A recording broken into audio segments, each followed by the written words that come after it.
সংখ্যালঘু পীড়ন, মিশ্রিত দ্বৈতের ঢাকা ইতিবাচক।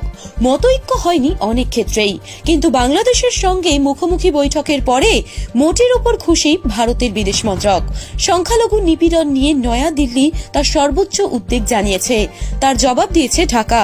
সেই সঙ্গে বিদেশ সচিব বিক্রম মিশ্রের সফরের পরেই সংখ্যালঘু নির্যাতনের মামলায় 70 জনকে গ্রেপ্তার করা হয়েছে বলে ঘোষণাও করেছে ইউনূস প্রশাসন। অন্যদিকে ঢাকার তরফ থেকেও বাংলাদেশের প্রাক্তন প্রধানমন্ত্রী শেখ হাসিনার ভারতে বসবাস এবং সেখান থেকে অন্তর্বর্তী সরকারকে আক্রমণ করে দেওয়ার একের পর এক বিবৃতির নিন্দা করা হয়েছে। সূত্রের খবর, তার জবাবে নয়াদিল্লির বক্তব্য, ভারত চিরকালই অতিথি দেব ভব নীতি মেনেই চলে, কেউ চাইলে তাকে আশ্রয় দেওয়া ভারতের ঐতিহ্য। তিব্বতী ধর্মগুরু দলাই লামার উদাহরণ দিয়েছেন বিদেশ সচিব বিক্রম মিশ্রি। বলেছেন, শেখ হাসিনাও ভারতের আশ্রয় চেয়েছিলেন, তাকে সেটা দেওয়া হয়েছে।